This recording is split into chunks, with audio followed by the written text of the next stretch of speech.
Hello burners, welcome back to my channel, welcome back to Clayburn.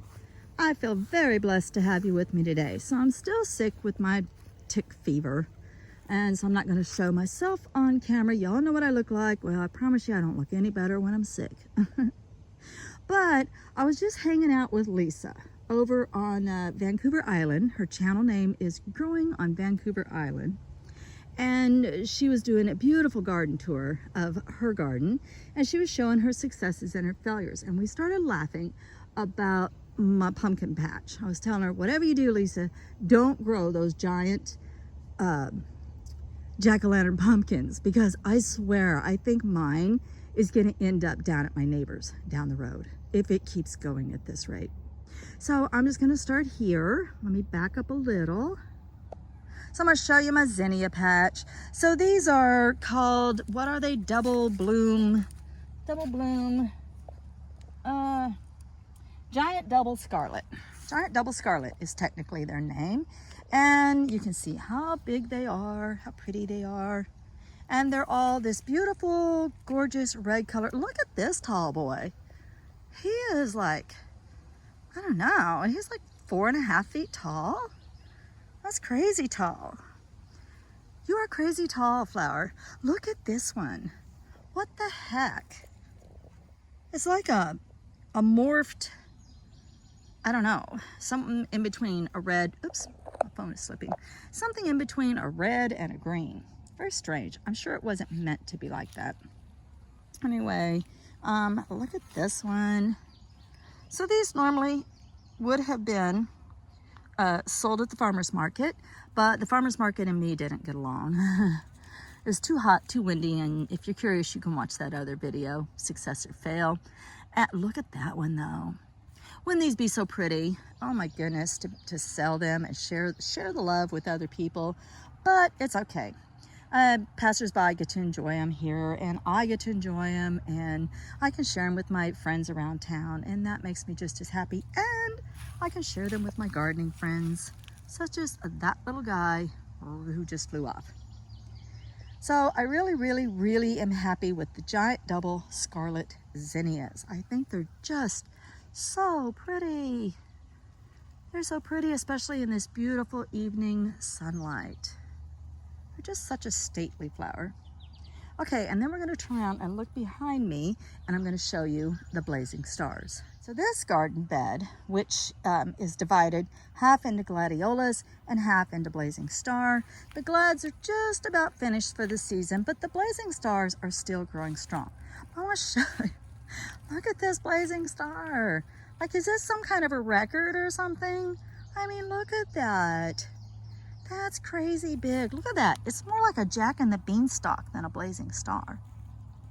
Okay, so if you're wondering what soil they grow in, it looks like they're growing in the ground. Well, they are. They're not in pots or anything, but they're planted in forest soil. So the forest soil, as you can imagine, it has been covered in tree litter and the decay of old trees for something like 50 years. Nobody's touched it. And that soil is what we brought into these raised garden beds. And then together with bunny poo, they just turned out magnificent, as you can see. Look at that. Isn't that incredible? And another garden visitor over there. See his little flapping wings? Enjoying some nectar. Okay, and then these, since we kind of let this part down here go a little bit wild, we had so many butterfly bushes, butterfly weed come up, the native butterfly weed. So look at all the pods. They're just crazy. I don't know, that's gonna multiply next year like weeds. Okay, and then we have a little cucumber patch. I just harvested cucumbers today. In fact, I just got finished eating one, but I've gotten a lot of cucumbers out of this little cucumber patch. There were 4 cucumbers, and something happened to one. It got snapped off early on. So it ended up being 3 cucumbers. They are directly in the ground, and they're mulched in just plain straw. Didn't add any bunny poo to these, and they're growing pretty good, pretty normal, I'd say. Okay, now we're gonna go look at my Well, I'm going to show you this plant behind me. This is ironweed. Ironweed has such an ugly name, but it's such a pretty flower and it's so stately. Most people probably wouldn't be able to grow it because this guy is, he's at least 5 feet tall. And it does look pretty weedy when it gets to this point. So I imagine most people that live in like the suburbs or in a city environment probably wouldn't be able to grow ironweed. But I grow it here because the pollinators, there are so many pollinators that come to this plant. I mean, it's late July, it's mid-July to mid-August plant. Okay, hard to believe, but this is where my little onion warrior, he's still standing. He's way back in there somewhere. You'd have to go way back in my videos to see what my onion warrior is. He's like a little frog or something, says onion warrior. Anyway, he's completely covered at this point. But the onions that I grew myself from seeds, it's the first time I've ever had success growing onion from seed. I've never been able to get it to grow before. And this year they have just done beautifully. And they are, again, they're in that soil that's from the forest. And they've been supplemented with more bunny poo and straw. And then my pièce de résistance is my pumpkin. Here, I'm in the shadow.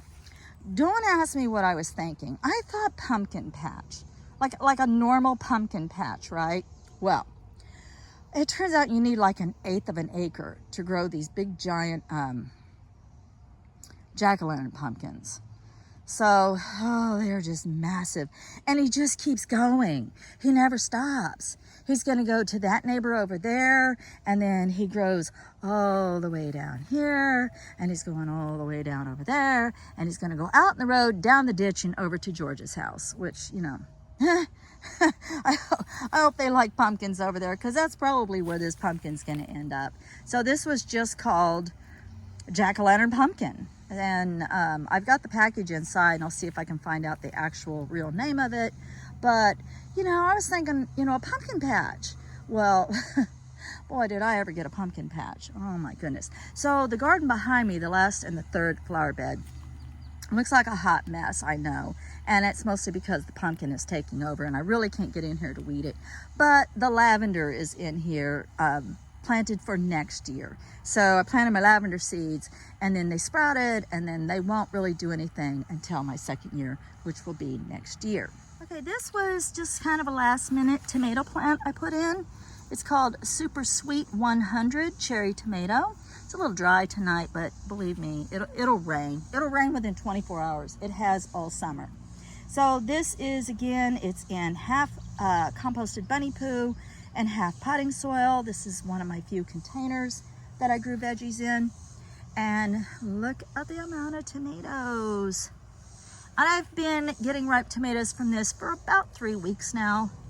So tomorrow I'll wake up and have 4 or 5, which is perfect for a salad, a BLT, or just to walk by and just pop a few tomatoes in my mouth and enjoy them right off the vine. Look how many of those suckers are in there. Isn't that crazy? I didn't do anything to this tomato plant, like all of that pinching off and all of that stuff. I didn't do any of that. I just planted, just set this thing here. I think I watered it once or twice. We've had so much rain that I really have just been able to completely ignore this tomato plant. He's just about 5 feet tall at this point, and look, he's still putting on blossoms, and he's just producing prolifically. And I couldn't be happier with that little cherry tomato. All the little tomatoes I'm getting. This is a volunteer sunflower patch. These are those black oil sunflowers seeds you can see from the bird feeders. I haven't had bird seed in them for a long time, and these just seeded themselves, and they get pretty big, you know, not real big, about half the size of my hand, and then they decapitate. The heads just snap off, and I really think that's from birds landing on it, because the other day I looked outside and I had female yellow finches out here feeding off the seeds, and I'm fine with that. I don't care if these sunflowers feed the wildlife. The more the merrier. This is another zinnia patch. This was like a carnival mix of colors, and I got some beautiful tangerine, pinks, lavenders, and I don't think there were any brilliant red ones in here, but there were some yellow ones. So they've gotten fairly large, but not as big as those giant doubles. And they've just grown fantastically. And right behind them, the purple echinacea is just about done for the season, but still taking care of some pollinators. Then I think I'm going to end my garden tour here because I'm starting to feel kind of tired again. I'm going to go inside and rest, but I wanted to end it off with my cosmos and show you some more cosmos. This is my third patch of cosmos, I believe. But look at this guy. Like, oh, something's biting me, an ant. Look how incredibly big that guy got. Wow, that's got to be 6 feet tall. I didn't know cosmos got that tall. And let's check out this color. Isn't that beautiful? I had no idea cosmos would get that tall. And again, I didn't do anything to these. These are just growing just in plain soil. All right, guys, I'm gonna go ahead and end this here before the ants continue to bite me. They think I'm trying to take their food. And go back inside in the air conditioning. And I think I'm gonna call it a day. So I'm gonna put up a link to Lisa's channel. If you haven't subscribed to her, again, her name is Lisa, and her channel is Drawing on Vancouver Island. And she does lots and lots of fun fairy gardens and all kinds of gardening videos. You'll really enjoy her channel. Much, much love and light. Blessed be, stay healthy.